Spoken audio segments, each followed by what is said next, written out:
मन बदले हरि का प्यारा नाम है।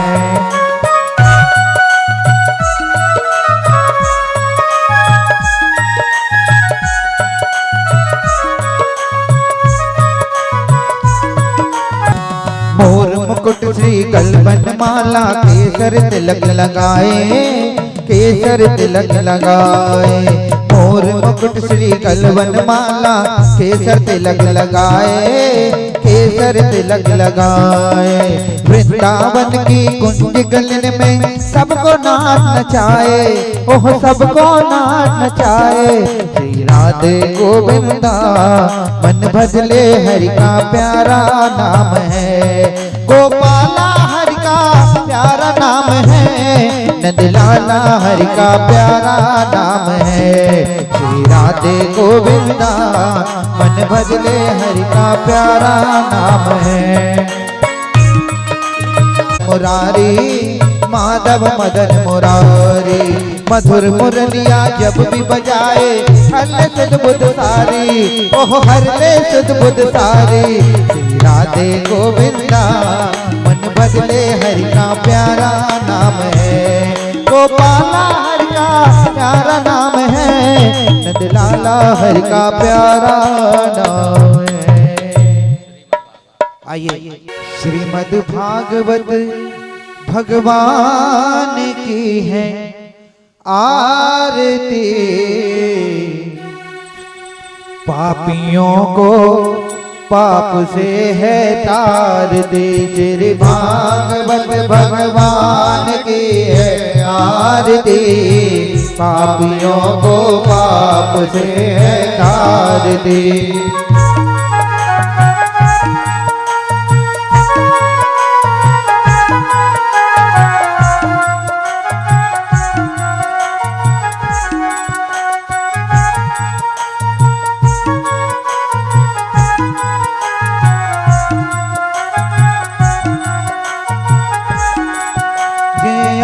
ग्रंथ ये मुक्ति पंथ ये पंचम वेद निराला, नव ज्योति जगाने वाला।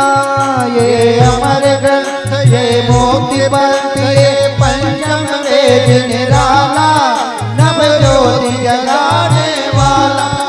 हरि नाम यही हरि ज्ञान यही, हरि नाम यही हरि ज्ञान यही, जग के मंगल की आरती। पापियों को पाप से है तार दे, श्री भागवत भगवान की है आरती। पापियों को पाप से है तार दे।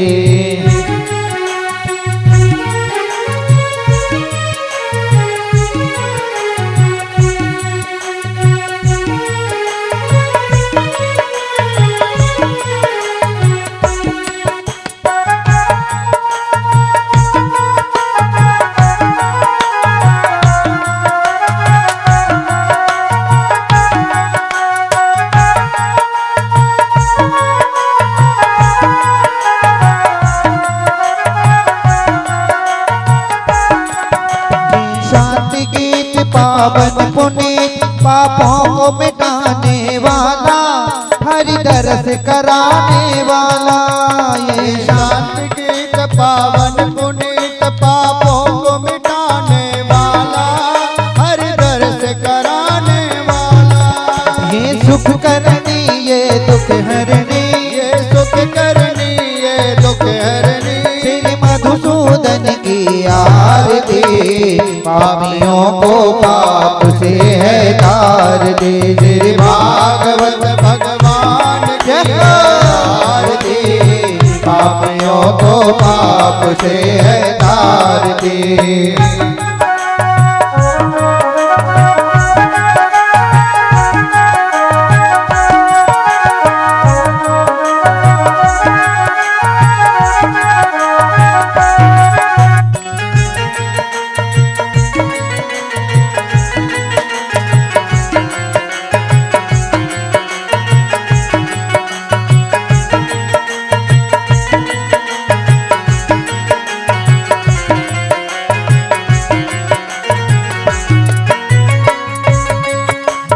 मधुर बोल जग पंथ खोल, सतमार्ग बताने वाला, बिगड़ी को बनाने वाला। ये मधुर बोल जग पंथ खोल, सतमार्ग बताने वाला, बिगड़ी को बनाने वाला।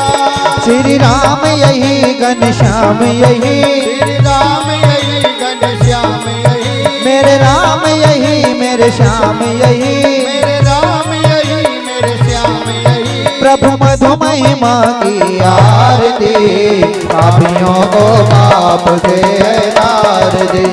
भागवत भगवान की आरती, पापियों को पाप से तार दे। भागवत भगवान की है आरती, पापियों को पाप से तार दे, पापियों को पाप से तार दे। कर्पूर गौरम करुणावतारम, संसारतारम बुद्धिविद्यारम, सदा वसन्तम हृदयार वृन्दे, भवं भवानी शैलं नमामि।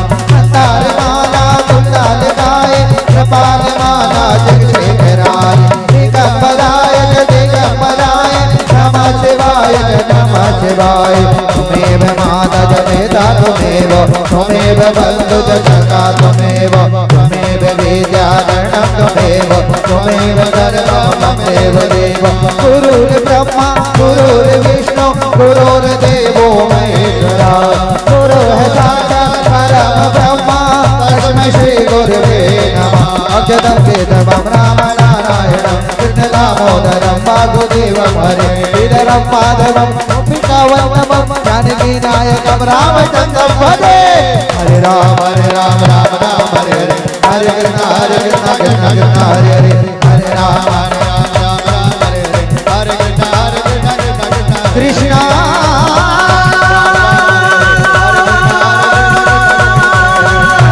हरे कृष्ण, हरे हरे हरे हरे हरे हरे।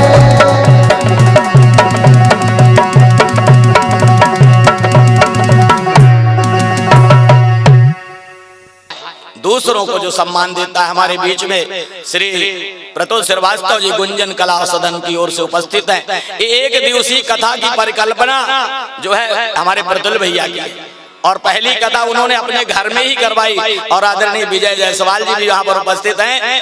मैं प्रतुल भैया से आग्रह करूंगा कि 2 मिनट आप लोगों के सामने, सिर्फ समय ज्यादा हो गया है, सिर्फ 2 मिनट आकर के अपनी बात रखेंगे।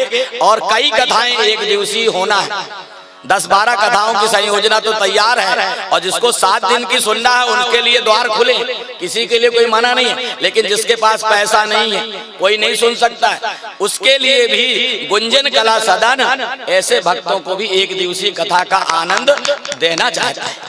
आदरणीय प्रतुल भैया जी जो हमारे बड़े भैया भी हैं, मैं परम आदरणीय माता जी श्यामा दीदी जी, श्रद्धेय पिता श्री आदरणीय मुन्नालाल जी के चरणों में नमन करता हूं, जिनके पुण्य स्मरण में आज यहाँ एक दिवसीय भागवत कथा हो रही है। मैं उस परिवार का नमन करता हूं जिन्होंने अपने माता पिता की स्मृति में यह पावन कथा यहाँ पर सब लोगों के श्रवण के लिए रखी। जैसा कि अभी आदरणीय पंडित जी कामता महाराज जी ने बताया,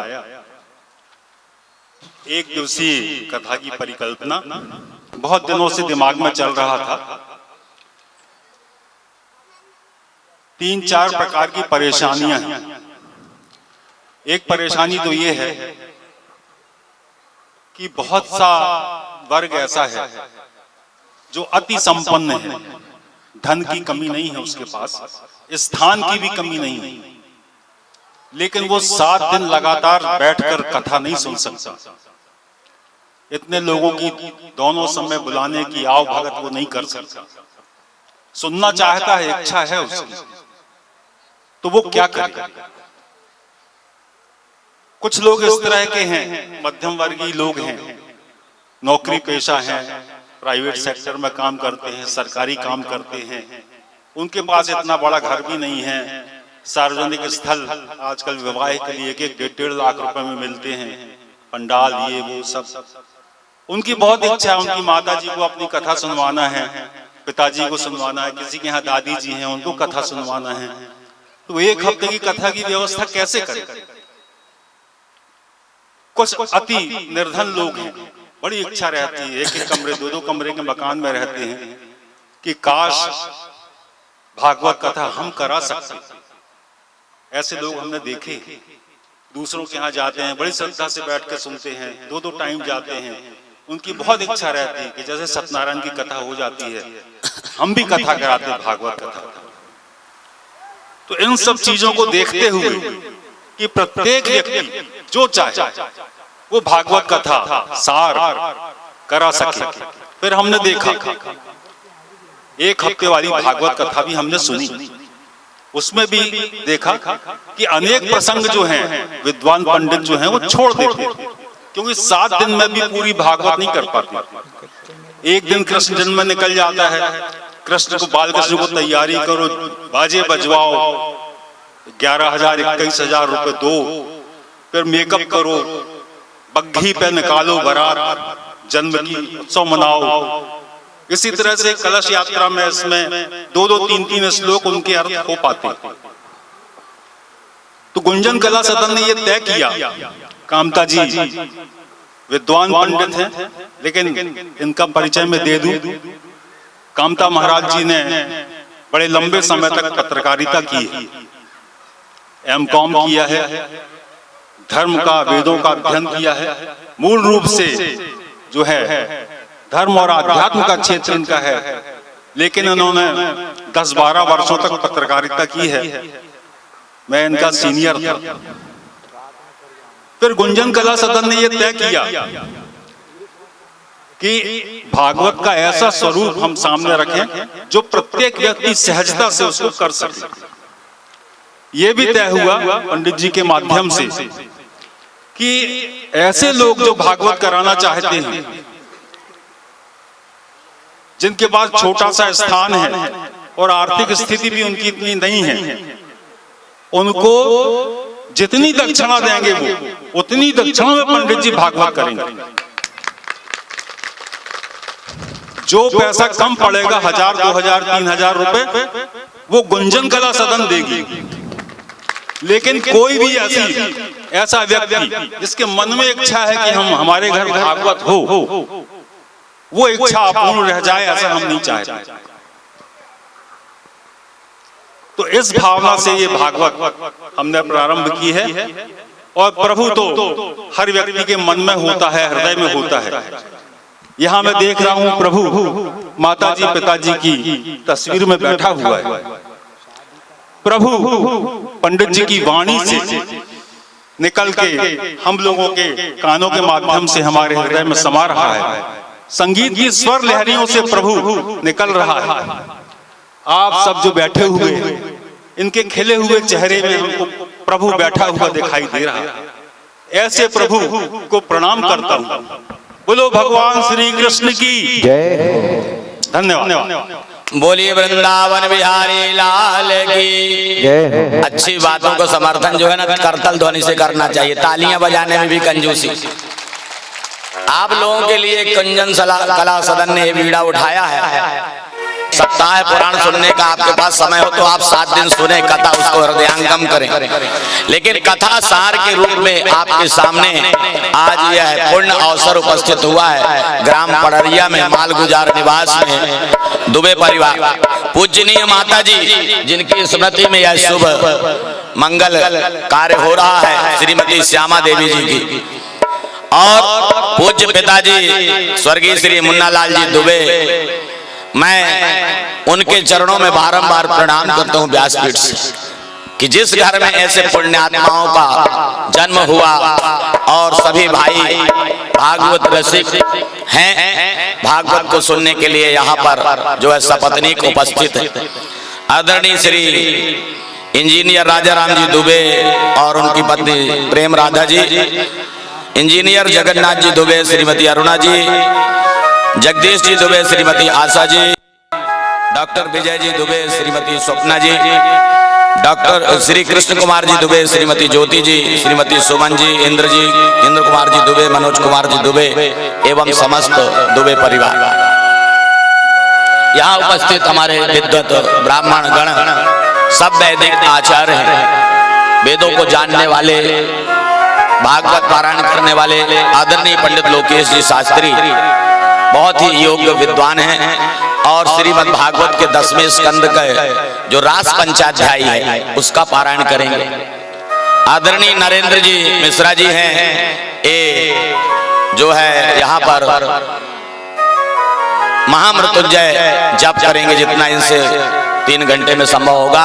आदरणीय कमलेश जी शास्त्री जो स्वयं संस्कृत के बहुत बड़े विद्वान हैं और विश्व संस्कृत सम्मेलन अभी दिल्ली में हुआ था, उसमें उन्होंने जबलपुर का प्रतिनिधित्व किया था और संस्कृत भारती के माध्यम से संस्कृत को जन जन तक पहुंचाने का कार्य कर रहे हैं। वो गायत्री मंत्र का जप करेंगे। आदरणीय पंडित रामभूषण जी अवस्थी ओम नमो भगवते वासुदेवाय 12 अक्षर मंत्र इसका जप करेंगे और आदरणीय प्रद्युम्न जी दुबे गणेश जी का मंत्र गम गणपतये नमः, जैसा कि भागवत में बताया गया है कि 5 पंडितों का वर्ण करना चाहिए जो मंत्र जप करने वाले हों, कथा का पारायण करने वाले हों। और हमारे राजू भैया अपने दल बल के साथ सुबह से जब इनको मैंने बार बार घंटी की तब कहीं उठ करके और आपके इस कथा प्रांगण में भजनों के माध्यम से रसास्वादन करने के लिए उपस्थित हैं। ज्यादा समय नहीं लेंगे क्योंकि हमारे पास समय की जो है बहुत कमी है। तो श्रीमद् भागवत की कथा नैमिषारण्य क्षेत्र में जब होती है तो वहां पर 1000 वर्षों तक ये कथा चली। बाद में व्यास जी ने श्रीमद् भागवत के माध्यम से इसको सप्ताह पुराण में परिवर्तित कर दिया। 18,000 श्लोकों की रचना की। भागवत में 3 चीजों का होना बहुत जरूरी है। एक तो श्रोता होना बहुत जरूरी है। अगर भागवत कही जाए और श्रोता ना हो, अब 7 दिन की होती तो जन्म के दिन जो है ज्यादा लोग उपस्थित हो जाते, पहले दिन तो वैसे ही कम लोग रहते, धीरे धीरे लोग आएंगे और जब कन्हैया का जन्म होगा तो सब जो है जय कन्हैया लाल की यहाँ पर बोलेंगे।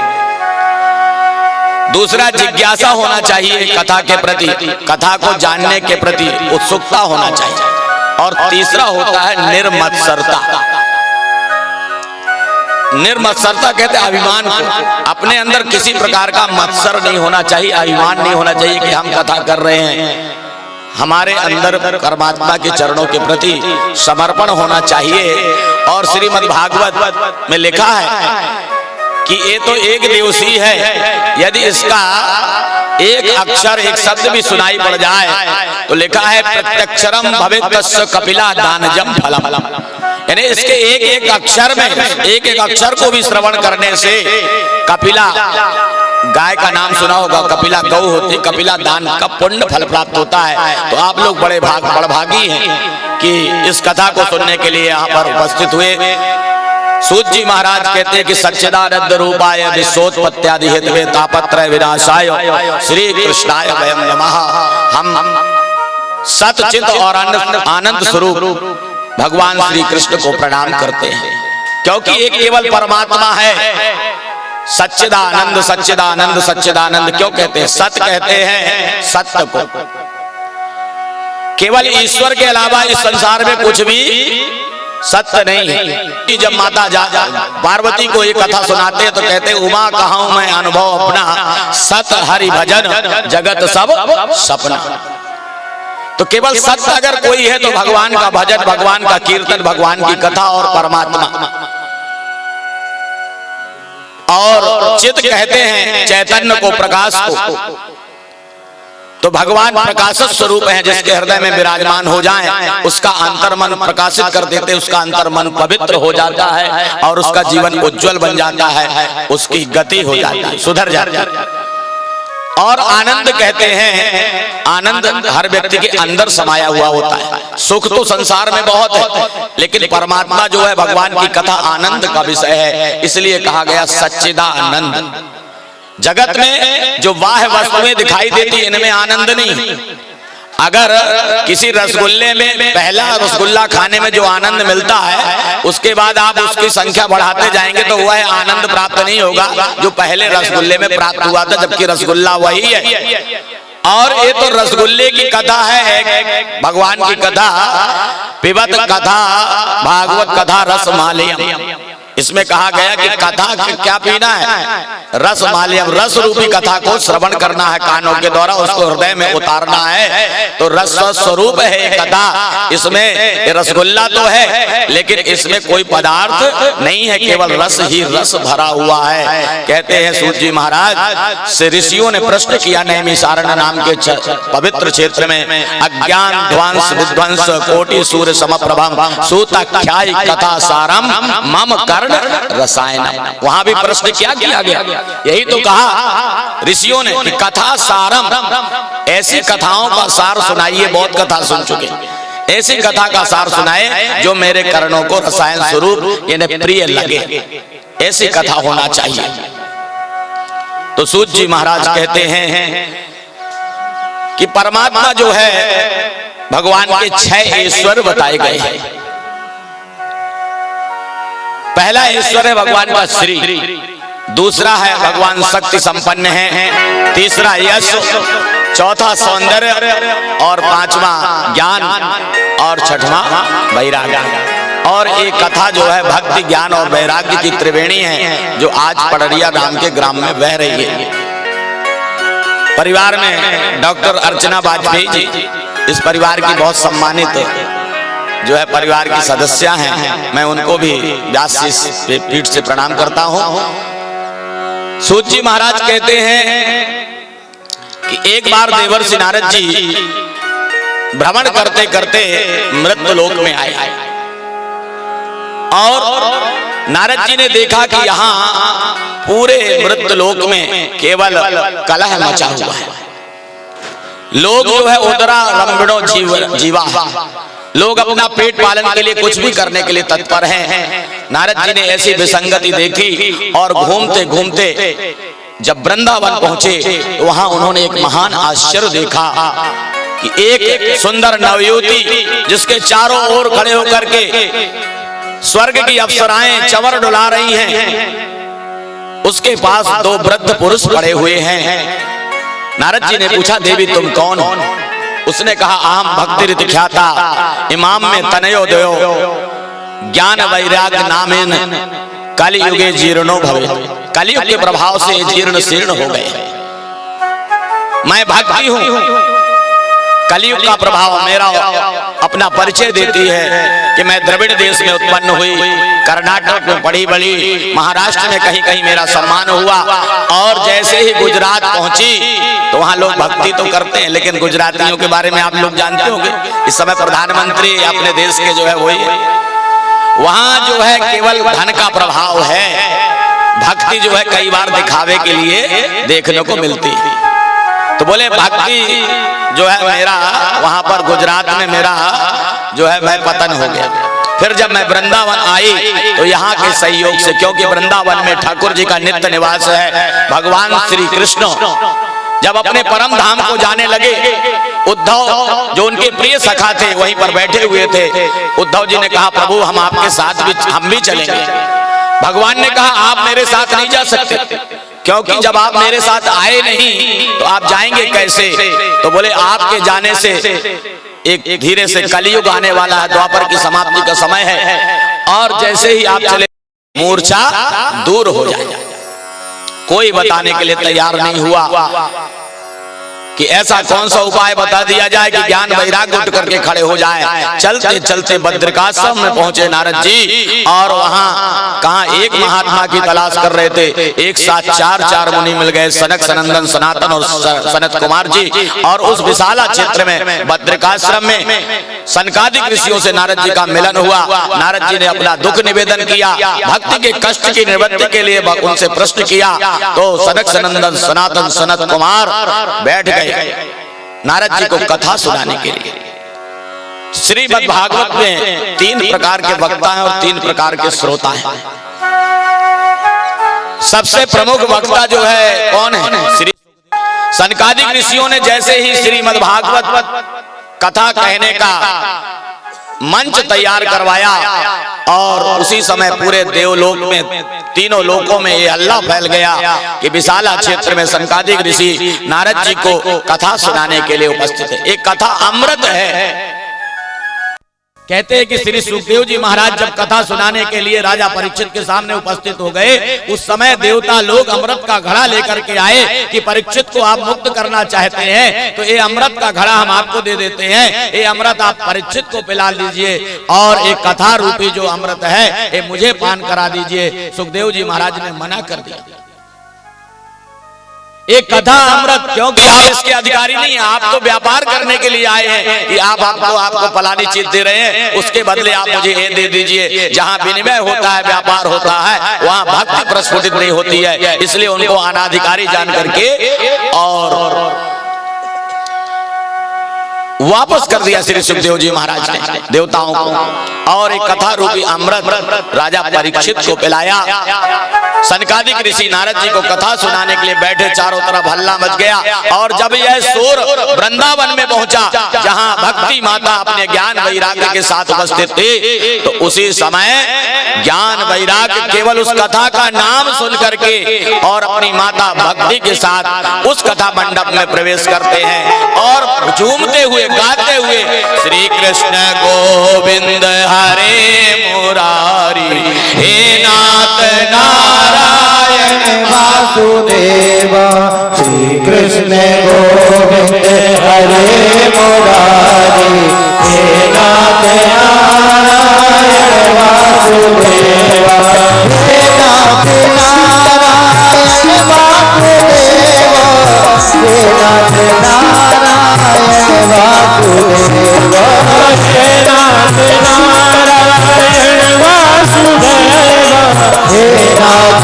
नारायण वासुदेव श्री कृष्ण गोविंद हरे मुरारी हे नाथ नारायण वासुदेव श्री कृष्ण गोविंद हरे मुरारी हे नाथ नारायण वासुदेव हे नाथ नारायण वासुदेव हे नाथ नारायण वासुदेव। बोलिए वृंदावन बिहारी लाल की जय। देखो कोई के आवाज बिल्कुल लगता है नाश्ता नहीं किया आप लोगों ने। जयकारा जोर से लगाना है क्योंकि आनंद आपको एक ही दिन में लूटना है पूरा का पूरा। बोलिए कृष्ण कन्हैया लाल की जय। जय जय श्री राम, जय जय श्री राम, जय जय श्री राधे श्याम। नारद जी ने पूछा इस कथा को सुन करके कोई मुक्त हुआ है क्या? सूत जी महाराज ऋषियों से कहते हैं कि तुंगभद्रा नदी के तट पर आत्मदेव नाम के ब्राह्मण रहते थे। पंडित जी ने खूब जीवन भर कमाया, खूब इकट्ठा किया, लेकिन उनके कोई संतान नहीं है। यानी खाने को तो बहुत कुछ है महाराज जी के पास में, लेकिन खाने वाला कोई नहीं है। चिंता हुई, गिलानी हुई, तुलसी का बिरवा लगाते हैं, सूख जाता है। गौ पालते हैं, कभी जितनी गौएं पाली कभी किसी को संतान नहीं हुआ, बच्चा नहीं हुआ। और महाराज जी की पत्नी का नाम है धुंधली। धुंधली कहते हैं कुबुद्धि, और जहाँ कुबुद्धि रहती है ये धुंधली कैसी? आत्मदेव ब्राह्मण तो वेदों के ज्ञाता हैं, आत्म पारायण हैं, भगवान का चिंतन करते हैं, बड़े धार्मिक स्वभाव के हैं। लेकिन ये धुंधली जो है जब तक पड़ोसियों के साथ दिन में एक बार मनोरंजन ना हो जाए, लड़ाई झगड़ा ना हो जाए, तब तक इसको आनंद प्राप्त नहीं होता। अब आत्मदेव ब्राह्मण चिंतित हो गए, आज चौथापन आ गया, संतान नहीं हुई। उन्होंने कहा ऐसा जीवन त्याग देना चाहिए। वन में चले गए और प्राण विसर्जन करने के लिए एक कुएं के पास आए कि अब इस कुएं में गिर करके हम अपना प्राण विसर्जन कर देंगे। उसी समय एक साधु महात्मा वहां पर आए। महाराज क्या कर रहे हो? रोका उन्होंने। बोले महाराज जीवन व्यर्थ हो गया, संतान के बिना जीवन जो है सूना सूना लगता है, इसलिए अब हम चाहते हैं कि इस जीवन को विसर्जित कर। प्राणों का उत्सर्ग कर दे, जीवित रहने का कोई फायदा नहीं। और महात्मा ने रोका, बोले तो तुम्हारे ऊपर बहुत बड़ी कृपा है भगवान की, अगर संतान नहीं है तो कोई बात नहीं, बैठ करके अब तो और आराम से जो है भगवान का भजन कर सकते हो, राधे राधे कह सकते हो, कृष्ण कृष्ण कह सकते हो। तो भगवान ने आपको सारे बंधनों से मुक्त करके रखा। ये तो कृपा है भगवान की आपके ऊपर। लेकिन आत्मदेव ब्राह्मण कहते हैं हमें ऐसी कृपा नहीं चाहिए, हमें तो संतान चाहिए। महात्मा ने कहा जब जिद करते हुए देखा तो एक फल दे दिया, अपनी पत्नी को ले जाकर के खिला देना, इससे आपको संतान होगी। वह फल ला करके पत्नी धुंधली को दिया, वो तरह तरह के कुतर्क करने लगी, फल खाऊंगी तो क्या होगा? बोले आगे चल करके गर्भ धारण होगा, फिर 9 महीने तक उस गर्भ को लालन पालन करना पड़ेगा, और समय आने पर महात्मा के प्रसाद से हमारे यहाँ संतान का पुत्र का जन्म होगा, ऐसा महात्मा जी ने कहा। धुंधली तरह तरह के मन में ही, क्योंकि मन की गति है अटपटी, झटपट लखे न कोई, और जो मन की खटपट मिटाए तो चटपट दर्शन होए। ये दर्शन क्यों नहीं हो रहे? क्योंकि ये मन भटकता रहता है। धुंधली कुतर्क करने लगी, इस फल को खाऊंगी तो जो अच्छा अच्छा खाती हूँ ना, खट्टा मीठा चरपरा, ये सब खाना बंद हो जाएगा। इसलिए देखिए आत्मदेव ब्राह्मण के यहाँ धुंधली के यहाँ संतान नहीं है, और इसकी एक छोटी बहन है जिसके यहाँ संतान की कोई कमी नहीं है, लेकिन वहाँ खाने के लिए दाने के लाले पड़े रहते हैं। यानी जहाँ संतान की लाइन लगी है वहाँ खाने को नहीं है, और जहाँ खाने को है वहाँ खाने वाला नहीं है। छोटी बहन आ गई, उसने कहा तुम दीदी चिंता में क्यों? धुंधली ने अपनी बात बताई, बोले चिंता मत करो, आगे आने वाले समय में हमको जो है संतान होने वाली है, अभी 6 हो गई, 7वीं संतान आने वाली है। तुम तो जो है पंडित जी से कहना कि हमने फल खा लिया है, और इसकी परीक्षा करने के लिए कि महात्मा का दिया हुआ प्रसाद जो है कितना फलदायी है, इस फल को जो है गाय को खिला दो, मैं अपनी संतान तुम्हें दे दूंगी। अब धुंधली ने वह फल गाय को खिला दिया, और पंडित जी से कह दिया कि मैंने खा लिया। पंडित जी बड़े खुश हुए। अब हमारे यहाँ 9 महीने बाद जो किलकारी गूंजेगी, तरह तरह के नाटक भी करने लगी, पेट में कपड़े बांध बांध करके धीरे धीरे धीरे धीरे धीरे धीरे पंडित जी को जितना बेवकूफ बना सकती थी धुंधली ने बनाया। लेकिन भगवान महात्मा का दिया हुआ प्रसाद कभी असफल नहीं हो सकता है। समय आने पर पुत्र का जन्म तो हुआ, लेकिन गाय के पेट से, और जिसके कान जो थे वो गाय के समान थे, बाकी मनुष्य आकृति थी। और दूसरी ओर छोटी बहन के यहाँ जो पुत्र हुआ उसको ले जा करके अपनी बड़ी बहन धुंधली को दे दिया। शाम को जब पंडित जी आए तो उसने कह दिया कि हमारे यहाँ देखो आपने जो प्रसाद खिलवाया था ना, महात्मा का दिया हुआ प्रसाद, उससे हमारे यहाँ पुत्र का जन्म हुआ है। पंडित जी मान गए कि वो महात्मा की बात सही हुई, महात्मा का दिया हुआ प्रसाद असफल नहीं हुआ। और तुरंत पंडित जी ने बड़ा उत्सव मनाया।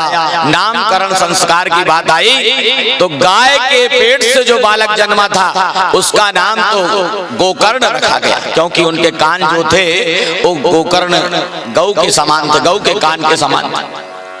और इधर धुंधली अड़ गई कि गाय के पेट के बालक का नाम आपने कर दिया नामकरण, अब मैं इसका नामकरण मैं करूंगी।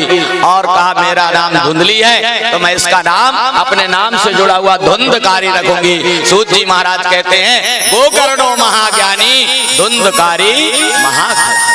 दोनों बच्चे बड़े हुए, गोकर्ण तो महान ज्ञानी निकले, चारों वेदों के 18 पुराणों के ज्ञाता, और इधर धुंधकारी जब बड़ा हुआ माता पिता को सताने लगा। इसी के लिए इतने दिन तक जो है पुत्र की चाहना है। ये 4 प्रकार के पुत्र होते हैं। एक ऋणान बंधु पुत्र होता है, दूसरा दास पुत्र होता है, तीसरा सेवक पुत्र होता है, चौथा जो है भक्त पुत्र होता है। जो भक्त पुत्र होता है वो घर को त्याग करके चला जाता है। जो सेवक पुत्र होता है वो माता पिता की सेवा करता है, और जो ऋणानुबंधी पुत्र होता है वो कुछ दिनों तक संसार में रहता है। और कई लोग असली संसार से चले जाते हैं माता पिता को छोड़ करके। इतने दिनों का पिछले जन्म का ऋण बाकी था, उतना उतारा, खाया पिया, और बीच में ही संसार का परित्याग कर दिया। और चौथा जो होता है वो दास पुत्र होता है, माता पिता की सेवा करता है जीवन पर्यंत।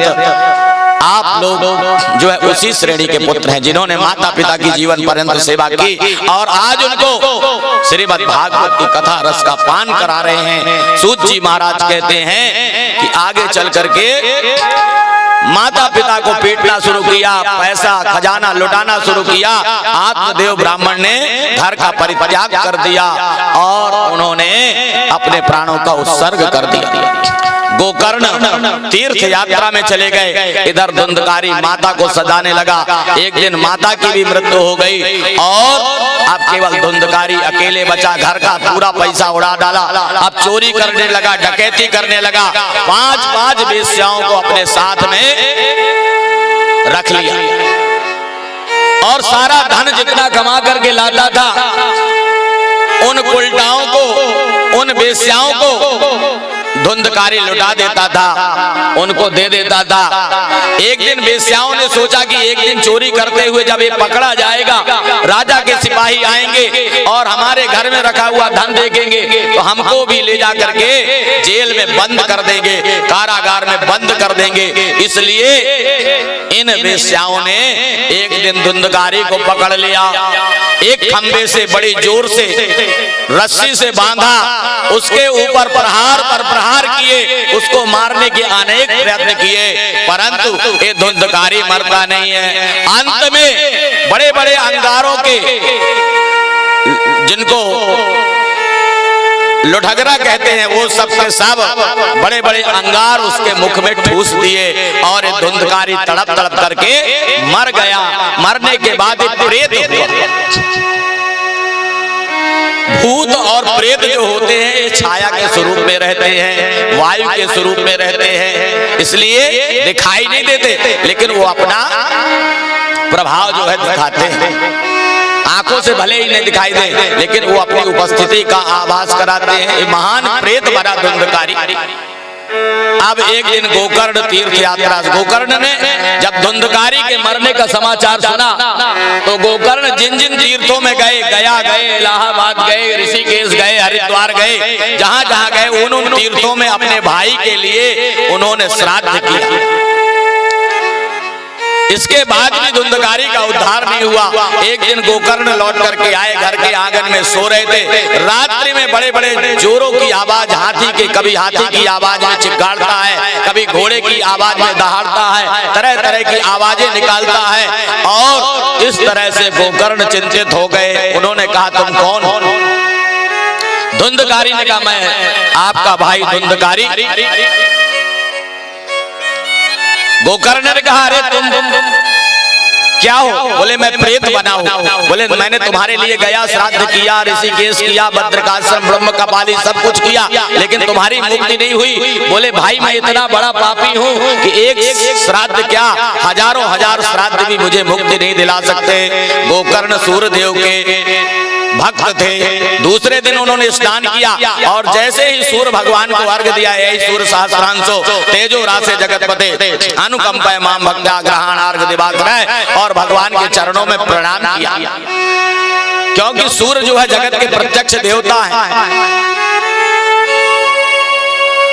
और जब भगवान के चरणों में प्रणाम किया, इतनी शक्ति थी गोकर्ण ने, वैसे तो सूर्य रुकते नहीं है लेकिन उन्होंने सूर्य की गति को रोक दिया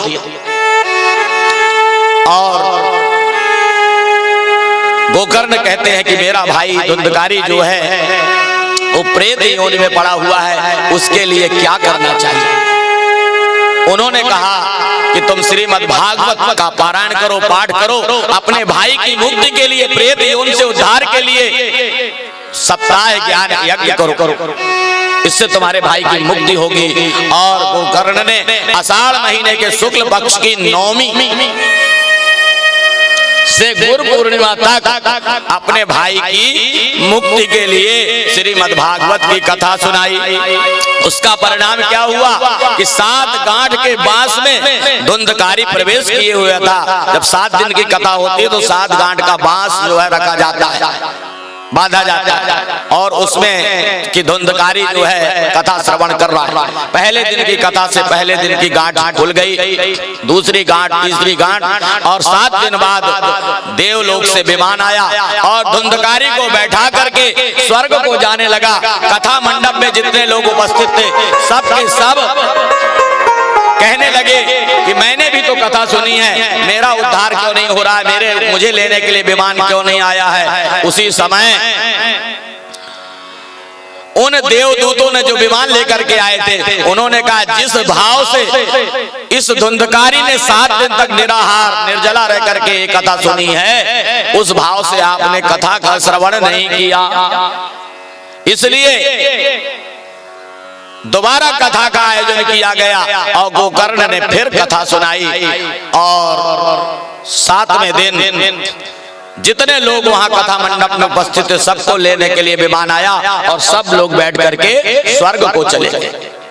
अगर मान लीजिए कथा समाप्त हो और स्वर्ग से विमान आ जाए तो पूछा जाए कि कितने लोग जाने के लिए तैयार होंगे, तो कोई तैयार नहीं होगा।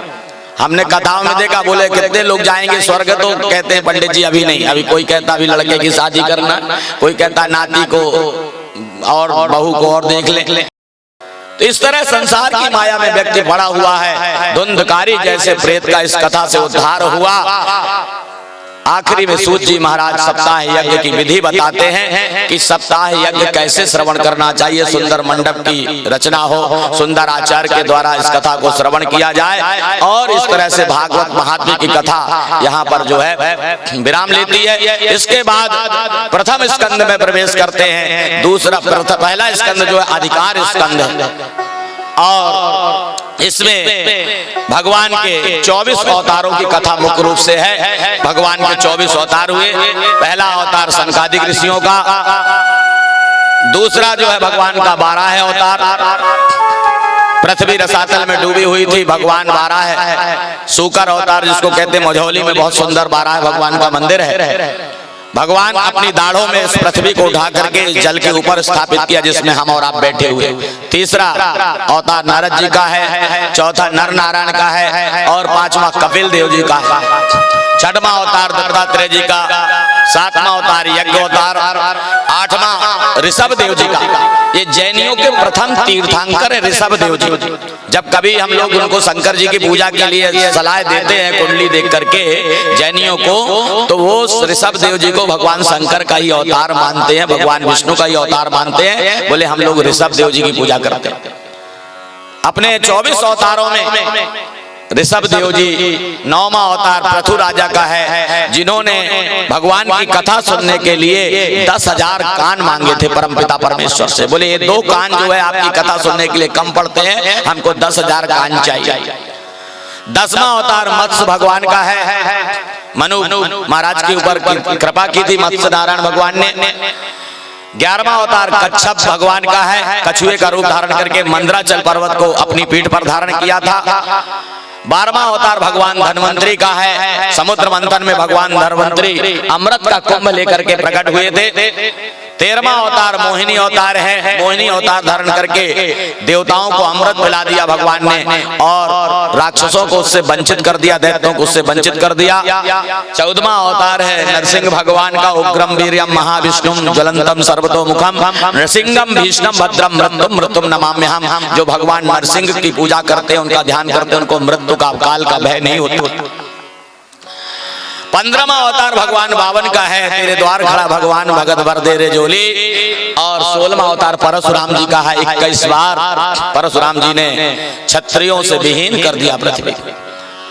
17वां अवतार वेद व्यास जी का है। वेदों का विभाग करके 18 पुराणों की रचना की। और 18वां अवतार रामा अवतार है। श्री रामचंद्र कृपाल भजवन हरण भवै दारुणम।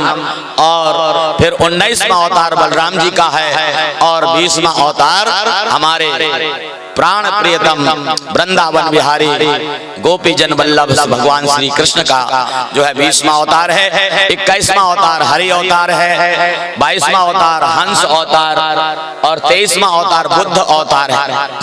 और 24वां अवतार कहते हैं कि आगे चल करके जब 821 वर्ष शेष रहेंगे कलयुग के, तब दक्षिण भारत में उड़ीसा में विष्णु नाम के ब्राह्मण के यहाँ भगवान का कल्कि अवतार होगा। इस तरह से ये जो 24 अवतारों की कथा श्रवण करता है, सूत जी महाराज कहते हैं कि उसका कल्याण होता है और भगवान पर उसकी कृपा प्राप्त हो जाती है।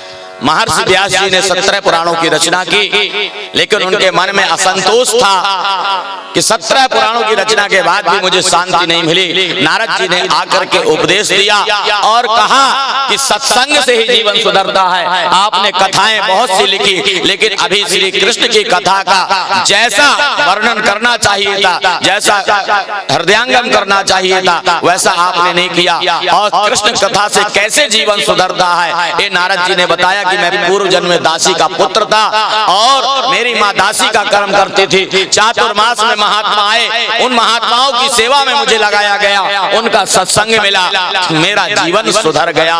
और फिर नारद जी कहते हैं कि जब मैंने दासी पुत्र का जीवन त्यागा और मैं गौलोक धाम में पहुंचा, तब राधा रानी ने मुझ पर कृपा की और राधा जी ने मुझे एक वीणा प्रदान की कि जाओ अब 24 घंटे नारायण नारायण का भजन करो।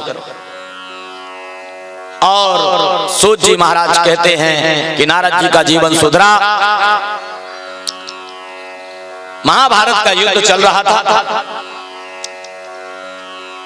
दुर्योधन का सखा था अश्वत्थामा, गुरु द्रोणाचार्य का पुत्र। इसने प्रतिज्ञा कर ली एक के पांडव पक्ष से कोई भी किसी का कोई वाल बांका नहीं हो रहा। लेकिन कौरव सेना एक एक करके समाप्त होती जा रही है। कौरव लोग 100 भाई हैं, एक एक करके जो है धराशायी होते चले जा रहे हैं। अश्वत्थामा जो गुरु द्रोणाचार्य का पुत्र था, उसने प्रतिज्ञा की कि कल मैं पांडवों को समाप्त कर दूंगा। उसने ब्रह्मास्त्र का प्रयोग किया, लेकिन उसके पहले ही ये बात कन्हैया को पता चल गई। रात में ही पहुंच करके कहते हैं कि बाल न बाका हो सके उसका जिसका रक्षक कृपा निधान, जिसकी परमात्मा रक्षा करते हैं उसकी कोई बाल बाका नहीं कर सकता है।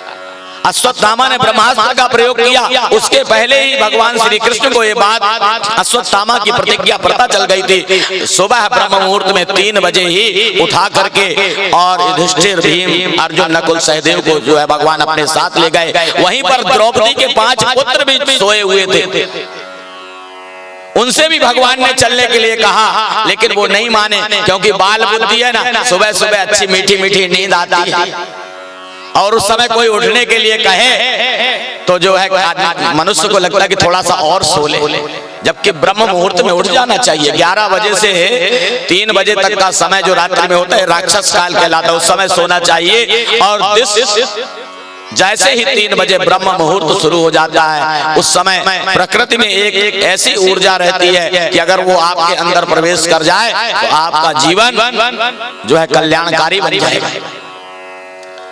अब उस ब्रह्मास्त्र का जो प्रयोग किया था अश्वत्थामा ने, उससे द्रौपदी के 5 पुत्र मारे गए।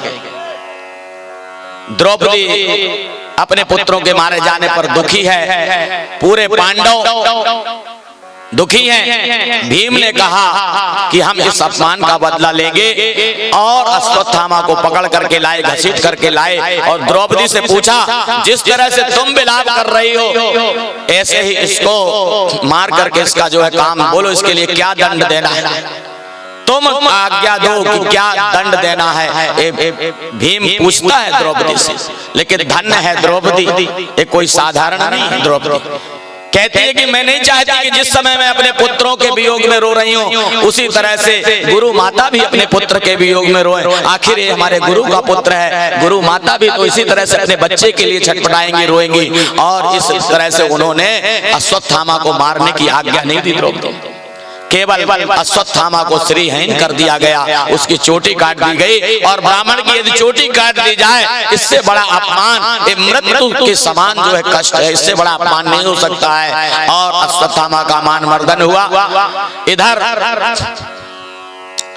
अश्वत्थामा ने एक बार पुनः ब्रह्मास्त्र का प्रयोग किया, क्योंकि अश्वत्थामा को ये बात पता चल गई थी कि सुभद्रा उत्तरा के गर्भ में पांडवों का वंशज पल रहा है, पांडवों का उत्तराधिकारी जो है उत्तरा के गर्भ में है, इसलिए पुनः ब्रह्मास्त्र का प्रयोग किया परीक्षित को मारने के लिए। और परीक्षित कौन है? हम और आप सब परीक्षित। जब गर्भ में आप 9 महीने रहते हैं तो आपकी रक्षा कौन करता है? ईश्वर ही तो आपकी रक्षा करता है। परीक्षित का अर्थ होता है प्रतीक्षा में लगा हुआ जीव, जो जन्म से ही गर्भ से ही भगवान की प्रतीक्षा कर रहा है। जिस श्याम सुंदर ने मेरी गर्भ में रक्षा की, वो श्याम सुंदर बांके बिहारी कहाँ है, कहाँ है, कहाँ है, ऐसा कहने वाला जीव ही परीक्षित है। और हम और आप सब परीक्षित हैं, क्योंकि जब गर्भ में रहते हैं तो हमारी रक्षा भी परमात्मा ही करता है। गर्भ में जब ब्रह्मास्त्र का प्रयोग हुआ तो उत्तरा ने भगवान की स्तुति की, और फिर जो है भगवान आए और अपने सुदर्शन चक्र से परीक्षित की रक्षा की, उत्तरा के गर्भ की रक्षा की। और आगे चल करके जो है एक बालक का जन्म हुआ, जिसका नाम जो है परीक्षित रखा गया। ब्राह्मणों को बुलाया गया, उसके ग्रह गोचर कुंडली बना करके पूछे गए कि बालक का भविष्य कैसा होगा। ब्राह्मणों ने कहा, ज्योतिषियों ने कहा, बाकी तो इसका जीवन जो है बहुत अच्छा है, चक्रवर्ती सम्राट होगा, धर्म के समान पृथ्वी का पालन करने वाला होगा, प्रजा के समान पुत्र के समान प्रजा का पालन करने वाला होगा। परंतु एक इसके जीवन में कुयोग पड़ा हुआ है, इसकी मृत्यु जो है सर्प दंश से होगी, सांप के काटने से मरेगा। चिंतित हो गए सारे के सारे पांडव, माता कुंती, सुभद्रा, द्रौपदी, उत्तरा, सब जो है चिंतित हो गए कि मेरे पुत्र की, मेरे वंशज की मृत्यु जो है सर्प के काटने से होगी। तब ज्योतिषियों ने कहा कि भले ही सर्प के काटने से इसकी मृत्यु हो, लेकिन जिस तरह से श्याम सुंदर ने इसका जन्म सुधारा है, उसी तरह से इसकी मृत्यु भी कल्याणकारी होगी, इसका मृत्यु भी सुधरेगी। और फिर जो है सभी पांडवों ने उन ब्राह्मणों का बड़ा सत्कार किया। और भगवान महाभारत युद्ध के पश्चात युधिष्ठिर को राज सिंहासन पर बिठा करके जाने लगे। उसी समय कुंती माता आ गई रथ के सामने, प्रार्थना करने लगी कि श्याम सुंदर मुझे छोड़ करके कहाँ जा रहे हो? बोले, बुआ मुझे द्वारका जाना है, बहुत दिन हो गए, इतने दिन से मैं हस्तिनापुर में हूँ, अब मुझे द्वारका वापस जाना है। कुंती ने कहा कुछ दिन और ठहर लो। भगवान ने कहा बुआ जी अब ज्यादा दिन तक ठहर नहीं सकते। कुंती ने कहा कि नहीं, हमारी विनय स्वीकार कर लो। उत्तरा भी आ गई, द्रौपदी भी आ गई, सुभद्रा भी आ गई, सब हाथ जोड़ करके श्याम सुंदर से रुकने के लिए प्रार्थना कर रही हैं। कुंती तो यहां तक कहती है कि हे प्रभु, आप हमारे ऊपर ऐसी कृपा करें कि हमारे जीवन में विपत्तियां आ जाएं, विपत्तियां आती रहें। भगवान ने कहा द्वारकाधीश ने कि बुआ तुम क्या कह रही हो? जिंदगी में तुमने कहीं कितने दुख उठाए, जन्म कहीं और हुआ, पालन कहीं और हुआ, तुम्हें पति मिला तो पांडु जो पीलिया रोगी था उसका भी तुम्हें कोई सुख प्राप्त नहीं हुआ, तुम्हारे पुत्रों के साथ कितना अत्याचार हुआ, कौरवों ने कितना अत्याचार किया, फिर भी तुम कहती दुख आना चाहिए। तो कुंती बड़ा अच्छा सुंदर जवाब देती है कि विपत्ति आती है तो आप हमारा दुख दूर करने के लिए दौड़े हुए चले जाते हो, आप श्याम सुंदर के मुझे दर्शन होते रहते, लेकिन जब संपत्ति आती है वैसे ही आप चले जाते हो। तो संपत्ति से तो अच्छी विपत्ति है जहां श्याम सुंदर कन्हैया का दर्शन होता है। 4 देवियां खड़ी हुई हैं भगवान के सामने, एक सुभद्रा है, दूसरी द्रौपदी है, तीसरी उत्तरा है और कुंती। तो कुंती क्या कहती है कि विपत्तियां जीवन में आती रहे, लेकिन द्रौपदी की मांग कुछ और है भगवान से। कहती है प्रभु आप ऐसा वरदान दे, ऐसी कृपा करें कि जीवन में विपत्तियां आए ही नहीं। क्यों? विपत्ति आती है तो आपको परेशान होना पड़ता है। सबकी भगवान के प्रति शरणागति है, सब भगवान से बहुत प्रेम करती हैं, लेकिन द्रौपदी क्या कहती है? कुंती कह रही विपत्तियां आती रहें, और द्रौपदी कहती विपत्तियां आए ही नहीं जिससे आपको परेशान ना होना पड़े। और उत्तरा क्या कहती है कि आप जो है हमेशा हमारे ऊपर कृपा बनाए रखो, जैसा आप उचित समझो वैसा आप अपने जीवन में करते रहो। पांडवों के साथ आपने हमारा हमेशा कल्याण किया। और सुभद्रा क्या कहती है? सुभद्रा से कोई बात कहो तो हर बात में बोलती है कृष्ण जाने। भाई विपत्ति आने वाली है। बोले कृष्ण जाने अब सौंप दिया इस जीवन का सब भार तुम्हारे हाथों में। बोले युधिष्ठिर को सिंहासन मिलने वाला। बोले कृष्ण जाने। बोले परीक्षित के ऊपर ब्रह्मास्त्र का प्रयोग हो गया, उत्तरा के ऊपर। बोले कृष्ण जाने। हर बात में कहती है कृष्ण जाने, मुझे इससे कोई लेना देना नहीं है। धन्य है देवियां जो कोई विपत्ति मांगती है, कोई संपत्ति मांगती है, लेकिन उसमें भी भगवान की शरणागति है, भगवान के चरणों के प्रति प्रेम है। महाभारत युद्ध समाप्त हुआ। भीष्म पितामह मकर के सूर्य की प्रतीक्षा कर रहे हैं। भगवान कृष्ण रुक गए। अब रुक गए, आप बताओ क्यों रुके भगवान? कोई कहता है कि कुंती के रोकने से रुके इसलिए भगवान रुक गए। कोई कहता है कि उत्तरा कहती है कि मैं जो है मैंने प्रार्थना की थी इसलिए कन्हैया रुक गया। सुभद्रा बोलने लगी मैं उनकी बहन हूं ना, सोचा होगा कि भाई ने कि थोड़े दिन तक बहन के यहाँ और रह ले। द्रौपदी कहती है कि मैं उनकी प्रिय सखी हूं, मुझे सखी भाव से जो है बुलाते हैं, मेरे कारण रुके। सबको लगता है कि मैंने प्रार्थना की। अर्जुन युधिष्ठिर सब सोचते हैं पांडव की मैंने प्रार्थना की इसलिए कृष्ण कन्हैया रुक गए। लेकिन कृष्ण कन्हैया क्यों रुके? क्योंकि भगवान को याद आ गई। भीष्म पितामह ने जो बाणों की सैया पर सोए हुए हैं, उन्होंने कहा था कि जब प्राण तन से निकले तो हो सकता है कि आपका नाम मुख से ना निकल पाए, हम आपका नाम ना निकल पाए, इसलिए आप हमारे प्राणों यात्रा के समय हमारे सामने उपस्थित होना। तुरंत भगवान को याद आ गई भीष्म पितामह की, मुझे वहां जाना है। भीष्म पितामह ने भगवान की स्तुति की, उनको प्रणाम किया और एक बात भीष्म जी ने पूछ ली कि लाला एक बात बता दो कन्हैया कि हमने जीवन में कोई पाप नहीं किया फिर भी हमको बाणों की सैया पर सोना पड़ा, इतना दुख क्यों उठाना पड़ा? तो भीष्म पितामह से भगवान ने कहा कि आपने भले ही पाप नहीं किया लेकिन पाप को आपने अपनी आंखों से होते हुए देखा है। उस धर्म सभा में याद करिए, हस्तिनापुर की सभा में जहां द्रौपदी की साड़ी खींची जा रही थी और आप जैसा विद्वान वहां बैठा हुआ था, भीष्म पितामह वहां बैठे हुए थे, उसके बाद भी एक नारी की इज्जत लूटी गई। बताइए आपने उस समय उसे रोका क्यों नहीं?